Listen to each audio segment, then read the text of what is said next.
कांग्रेस नेता कन्हैया कुमार का एक बार फिर से वीडियो काफ़ी तेज़ी के साथ वायरल हो रहा है और वो एक बार फिर से सुर्खियों में है। तो क्या कुछ कहा कन्हैया कुमार, जानेंगे विस्तार से हमारी इस रिपोर्ट में।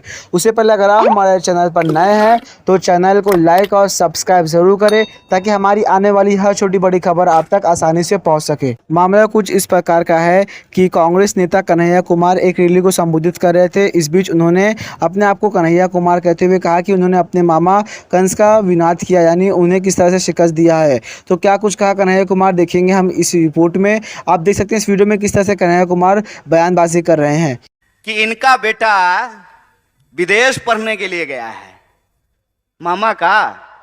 और मामा के एक संदर्भ में मैं आपको बता दूं, मेरा नाम कन्हैया है और कन्हैया ने कंस का वध किया था और कंस भी मामा था। यह संदर्भ मैं इसलिए बता रहा हूं कि हमको सच्चाई आंख खोल करके देखने की जरूरत है।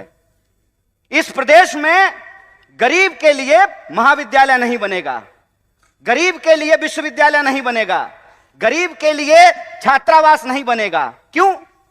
क्योंकि जब मुख्यमंत्री का बेटा विदेश पढ़ने के लिए जाएगा तो आदिवासी के लिए महाविद्यालय क्यों बनाएगा? और जब चुनाव आ गया है, 20 साल से सरकार चला रहे हैं, जब चुनाव में 20 महीना बचा है तब इनको बहन जी लाडली की याद आई है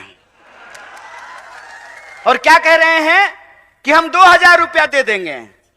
चाचा, आप 2000 रुपया अपने पास रखिए, यह बताइए कि 350 का सिलेंडर 1400 रुपए में क्यों मिल रहा है? 750 रुपया तो रिचार्ज कराने में लगता है। बहनें यहां पे बैठी हुई हैं, 2000 रुपया दे दीजिएगा तो 2 महीना ठीक से 2 मोबाइल रिचार्ज भी नहीं हो पाएगा। ठगते हैं, ठग रहे हैं हमको।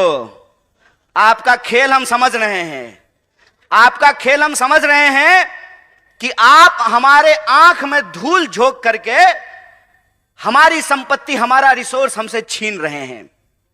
और जब हम अपने जल जंगल जमीन की बात करते हैं तो ये हमारे ऊपर तरह तरह का आरोप लगाते हैं। कहते हैं जल जंगल जमीन की बात करने वाले लोग अर्बन नक्सल होते हैं। हाय रे गृह मंत्री, बड़ी दया आती है आप पे। हैं? 2 बार की सरकार है इनकी, 20 साल से मध्य प्रदेश में सरकार चला रहे हैं। और मेरे पिताजी मुख्यमंत्री नहीं थे, ना प्रधानमंत्री थे।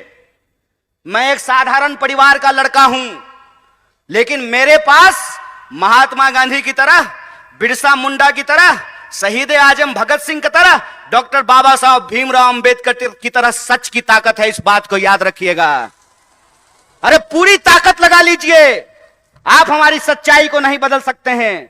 हम सच के लिए लड़ रहे हैं, हम अपने लोकतांत्रिक अधिकार के लिए लड़ रहे हैं। और लोकतंत्र का क्या मतलब होता है?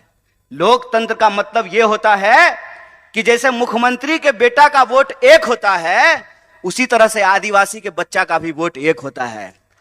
अगर मुख्यमंत्री के पास पैसा है, वो अपने बच्चे को विदेश भेज सकता है, तो हम भी इस देश में टैक्स देते हैं। हमारे बच्चों के लिए भी अच्छी शिक्षा की व्यवस्था होना चाहिए, अच्छा अस्पताल होना चाहिए, अच्छी सड़कें होनी चाहिए, महिलाओं की सुरक्षा होनी चाहिए। यह हमारा हक है।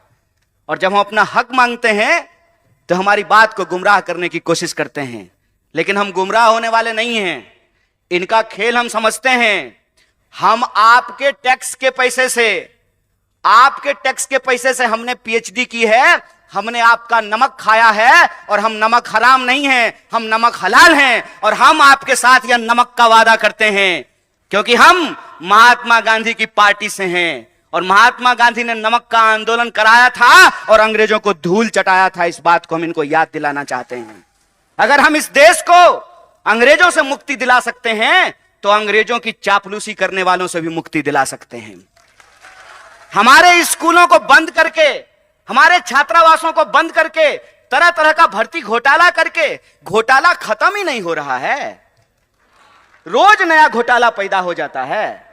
अभी जो नया घोटाला आया है उसका नाम है पटवारी घोटाला। और मैं वीडियो देख रहा था, वीडियो में जो पटवारी घोटाला नहीं, पटवारी परीक्षा की जो टॉपर है, उसको पूछा कि मध्य प्रदेश का राजधानी कहां है, तो बोली दिल्ली। हम बोले बिल्कुल ठीक बात है। आजकल मध्य प्रदेश में सारा कंट्रोल दिल्ली से ही चल रहा है। बेचारे नरोत्तम मिश्रा जी, उनको फिल्म का बड़ा इंटरेस्ट है। अक्सर दीपिका पादुकोण को देखते रहते हैं कि दीपिका पादुकोण क्या पहनी है। अरे राज्य चला लो यार, गृह मंत्री हो, तुम्हारे राज्य में सबसे ज्यादा महिलाओं के खिलाफ अत्याचार हो रहे हैं, सबसे ज्यादा आदिवासियों के खिलाफ अत्याचार हो रहे हैं, राज्य समल में नहीं रहा है। कहते हैं ना, घर में नहीं दाने, अम्मा चली भुनाने। पहले अपना राज्य तो चला लीजिए। आए दिन घोटाले होते रहते हैं और पूरा कंट्रोल। पहले इनको मुख्यमंत्री बनने का मन था, मुझे भी सूत्रों से पता चला है। क्या जी साहब, मीडिया के लोग यहां बैठे हुए हैं, बोलिए ना, डरिए मत। अरे लोकतंत्र है, सबको बोलने का हक है। अरे हम लोग तो एक नारा लगाते हैं, जगह है कितनी जेल में तेरे, देख लिया है देखेंगे। कितने लोगों को जेल में डाल देंगे।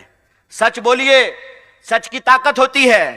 पहले इनको कहा कि ऐसे ही उलझुल बात किया करो, सोशल मीडिया पे पॉपुलर हो जाओगे।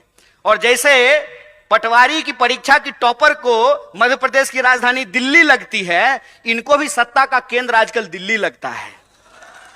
और जब चुनाव आता है तो दिल्ली इंदौर में घूमना शुरू कर देता है। आजकल दिल्ली इंदौर घूम रहा है। तो जब आ ही गए हैं नेकी और पूछ पूछ, तो इनसे पूछ लेना चाहिए कि क्यों घोटाले पे घोटाले हो रहे हैं, क्यों आदिवासियों के खिलाफ अत्याचार हो रहे हैं, क्यों महिलाओं के खिलाफ अत्याचार हो रहे हैं, क्यों आपके द्वारा किए गए एक भी वादे पूरे नहीं किए गए हैं। और जब चुनाव आया है, लाडली योजना, समझ रहे हैं साहेब, अपने लाडले के लिए ये लाडली योजना लेकर के आए हैं। साहब, ये सच्चाई हम देख रहे हैं।